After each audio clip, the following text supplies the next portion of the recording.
வணக்கம் நண்பர்களே, Chitra tax YouTube channel சார்பாக உங்களை அன்புடன் அழைக்கிறோம். இன்னைக்கு நம்ம என்ன பார்க்க போறோம்? துபாய் காலி ஆகிறதா, இதுதான் பார்க்க போறோம். ஒரு காலத்துல உலக பணக்காரர்கள் துபாய்க்கு வந்தாங்க. இப்பயும் சில பேர் இருக்காங்க. இப்போ துபாயை விட்டு அதிக நபர்கள் வெளியில போறாங்க அப்படின்னு சொல்றாங்க. இது ரெண்டையுமே நம்ம பார்க்க போறோம். துபாயை ஏன் அதிக நபர்கள், இன்க்ளூடிங் இந்தியாவில் உள்ள பெரிய பெரிய பணக்காரர்கள், தமிழ்நாட்டில் உள்ள பெரிய பெரிய பணக்காரர்கள், அவங்க துபாயில் செட்டில் ஆகிறாங்க அப்படின்னு சொல்றாங்க. அப்போ வேர்ல்டு லெவலில் உள்ள பணக்காரர்களும் துபாயை செட்டில் ஆகிறாங்க அப்படின்னு சொல்றாங்க. அதுக்கு என்ன காரணமா இருந்துச்சு அப்படின்னா, துபாயில் வந்தீங்க அப்படின்னா உங்களை செல்வத்தை நீங்க கொண்டு வந்த ரூபாயை கொண்டு வந்தீங்கன்னாக்க இங்க எவ்வளவு சம்பாதிச்சுக்கங்க, எந்த டாக்ஸுமே உங்களுக்கு கிடையாது. இதுதான் மெயினா சொன்னாங்க. அந்த சூழ்நிலை இப்ப இருக்கா அப்படின்னா அப்படி இல்லைன்னு சொல்றாங்க. அப்போ உலகத்தில் உள்ள பெரிய பெரிய கம்பெனிஸ் துபாய்க்கு வந்தாங்க. உலகத்தில் பெரிய பெரிய பணக்காரர்கள் துபாய்க்கு வந்தாங்க. காரணம் தான், உங்களுக்கு விசா ஈஸியா கிடைச்சிரும், கோல்டன் விசா தரோம், நீங்க 5 வருஷம் தங்கிக்கலாம் மினிமம், அதுக்கு மேல நீங்க எக்ஸ்டெண்ட் பண்ணிக்கலாம். இந்த மாதிரி நிறைய ஆசைவாதத்தை காட்டி உலகத்தில் உள்ள பணக்காரர்கள் ஃபுல்லா துபாயில பிசினஸ் ஸ்டார்ட் பண்ணாங்க. இப்ப அந்த நிலைமை இல்லை. நிறைய கம்பெனிஸ் இங்க ஓடிருச்சு. சில கம்பெனிஸ் சும்மா கட்டடத்தை வச்சிருக்காங்க, பிசினஸ் அங்கே நடக்கல அப்படின்னு சொல்றாங்க. இதுக்கு முழு முதல் காரணம் என்ன அப்படின்னா, இப்போ துபாயில உள்ள ஸ்கூல்ஸ் இருக்கு. ஸ்கூல்ஸ்ல இன்டர்நேஷனல் ஸ்கூல் நிறைய துபாயில இருக்கு. காரணம் என்னன்னா, பணக்காரர்கள் அங்க போயிட்டனால ஸ்கூல்ஸ் நிறைய வந்துருச்சு. அப்ப இன்டர்நேஷனல் ஃபேமஸ் ஸ்கூல்ஸ் வரும்போது ஆட்டோமேட்டிக்கா ஒவ்வொரு வருஷமும் 15%, 20% இன்க்ரீஸ் ஆகிட்டே இருக்கான். அப்போ ஒரு காலத்துல சீட்டே கிடைக்காத நிலைமையில இருந்தது, இப்போ அட்மிஷனே ஒரு 25% குறைஞ்சிருச்சு அப்படின்னு சொல்றாங்க. அதே மாதிரி ஹவுசிங் எடுத்துக்கங்க. ஹவுசிங்மே ஒரு $80,000 இருந்தது, இப்போ $1,30,000 மாறிடுச்சா. இந்த வருஷம் மட்டுமே 40,000 பேர் டிசப்பியர் ஆயிட்டாங்க, காணாம போயிட்டாங்க அப்படின்னு சொல்றாங்க. அதே மாதிரி விசா கேன்சல் பண்ணவங்க 1,24,000 பேர் கேன்சல் பண்ணாங்க 2024. 2024 1,24,000 பேர் கேன்சல் பண்ணாங்க அப்படின்னு சொல்றாங்க. அதே மாதிரி நிறைய கம்பெனி ஷிஃப்ட் பண்ணிட்டாங்க. இந்த இங்க இருந்து, அதாவது துபாயில இருந்து சவுதி அரேபியாவுக்கோ சிங்கப்பூருக்கோ அதே மாதிரி நிறைய இடத்துக்கு ஷிஃப்ட் பண்ணிட்டாங்க அப்படின்னு சொல்றாங்க. இப்ப இருக்கிறது 3.5 மில்லியன் 4 மில்லியன் பீப்புள்ஸ் இருக்காங்க. அதே நேரத்தில் மேலும் சொன்னது நோ இன்கம் டாக்ஸ் அப்படின்னு சொன்னாங்க இல்லையா, அப்படிலாம் கிடையவே கிடையாது. இங்க இப்ப டாக்ஸ் ரொம்ப அதிகமா பண்ணிட்டாங்க. அது ஒரு காரணமும் இல்லை. மக்கள் என்ன செய்றாங்கன்னாக்க இந்த துபாய் விட்டு வெளியில போறாங்க அப்படின்னு சொல்றாங்க. இப்போ மார்ச் 26 இந்த மாசம் அதன்படி இப்ப நிறைய சண்டை நடந்திருக்கு.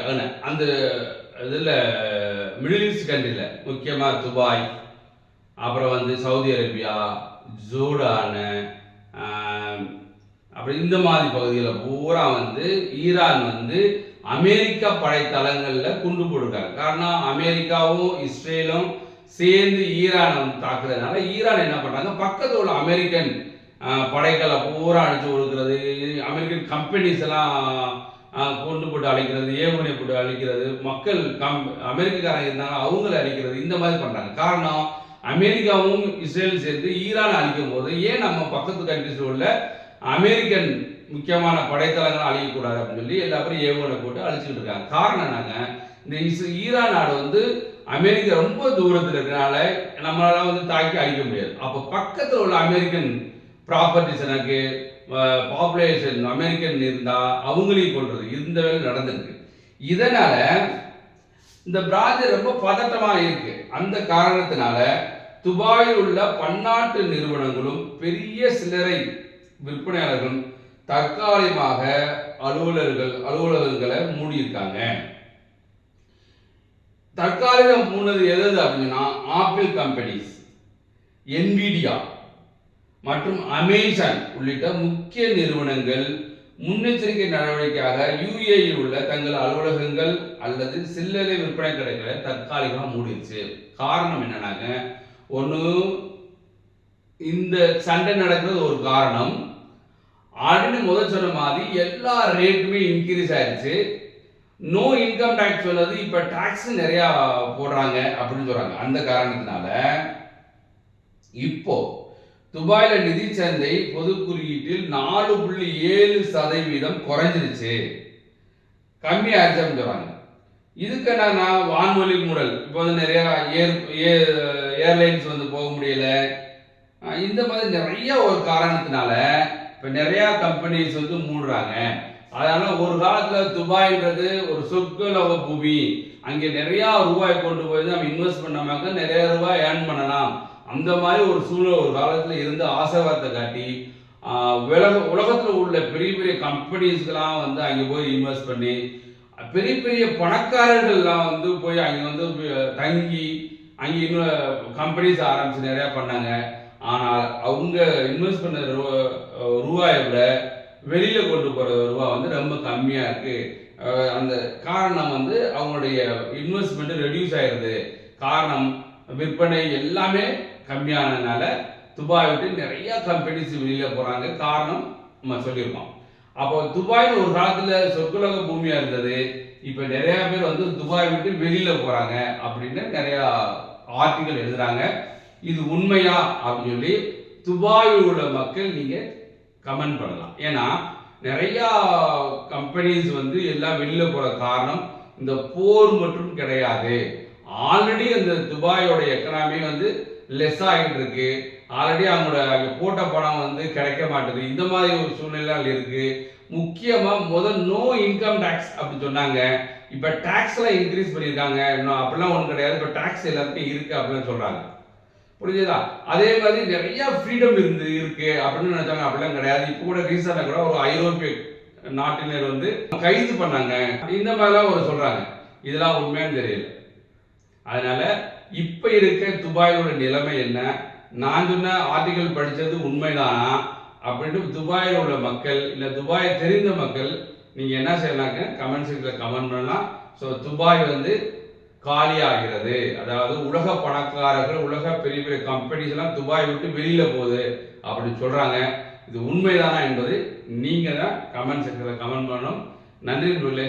மறந்துடாம நம்ம சேனலை சப்ஸ்கிரைப் பண்ணுங்க. பிடித்திருந்தால் மறந்துடாம கமெண்ட் பண்ணுங்க. நன்றி, வணக்கம்.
வணக்கம் நண்பர்களே, சிட்ரா டாக்ஸ் யூடியூப் சார்பாக உங்கள் அன்புடன் அழைக்கிறோம்.